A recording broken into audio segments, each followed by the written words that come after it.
Some of the things I'm afraid of are falling off the bike, injuring myself either from repetitive motion, just the constant up and down off of the seat, or just constantly pedaling. It's rough on the knees. It's definitely rough on the backside. But so far, I'm managing that with stretching and trying not to get too serious about things too quickly. So I'm training into it, not trying to do too much at once. Some of the challenges I'm having on the bike right now are just the heat. Recently, the last 3 weeks, it's been in the high 90s and 100s in this area. So it's hard, even when I am able to get out, to maintain a good, strong pace for the long distances that I do want to ride. One of the good things that was very unexpected was I've lost almost 20 pounds since I've started riding, which is good for me because the lighter I get, the faster I'm going to be able to go. One of the bad things I've realized is that I've still got a long way to go.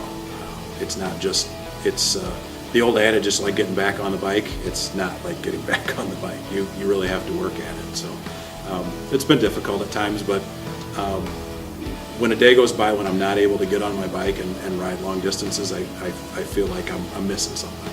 I have had to sacrifice some family time, but I've made it pretty clear. My wife and I had a conversation when I decided to start doing this that it was going to be the only time I really have to train is in the afternoons when I get off of work, and then on Saturdays and Sundays. So it's been rough at times, but the kids know what I'm doing and they're really excited about it. And my wife encourages me quite a bit as well. She's actually very good at that. She knows that I'm probably my harshest critic, so she's not. If I don't get out on a ride, she won't bust my butt over it. But because she already knows that I'll do that for myself. I have had absolutely positive response from everybody that I've asked about this. From the friend who suggested that I pick it up, to the church community, to my family, both my immediate family, my mom and dad, both are. My dad, first thing my dad said was, "How old are you?" I said, "Dad, I'm 43." He said, "And you're doing what?" I said, "I'm racing bikes." And he just, while he was a little skeptical at first, he's been, both my mom and dad, my wife, my kids, both my brothers have been very supportive.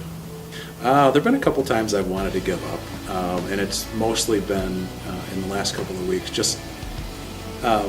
It's just been so hot, and it's difficult to maintain enthusiasm and any type of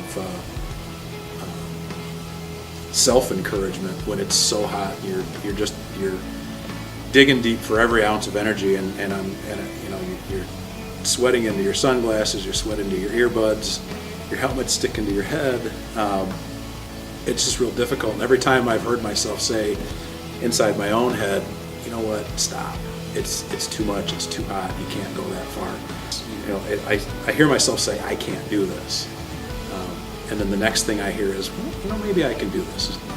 Then the next thing I hear is, "Why are you even bothering with this conversation? You can absolutely do this. Just keep riding." And it's just about, for me, it's just about making circles with those pedals. The second race I participated in this year was an epic failure for me, at least in my opinion. It was a 9-mile race. It was 3 laps of 3 miles each. The forecast for the day was 10% chance of rain, 72 degrees. It was a perfect day to go on a bike ride, perfect day to race in the dirt. Literally 10 minutes before the start whistle, the sky opened up and it just poured. So needless to say, the track was a muddy mess. It was like a 3-mile long muddy slip and slide.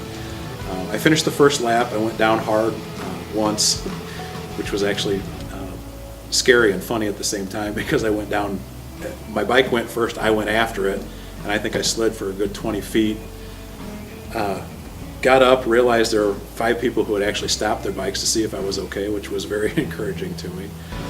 Found my bike, picked it up, got back on it, and realized that I couldn't shift anymore. I was stuck in one gear.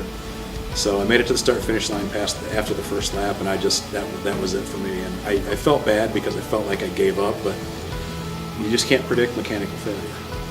What I have learned from that experience is that mechanical problems do happen, and unfortunately, if you're not prepared for them, they're going to keep you from finishing, or they're going to cause problems later on during the race. The other thing I've learned is watch the forecast a little bit better.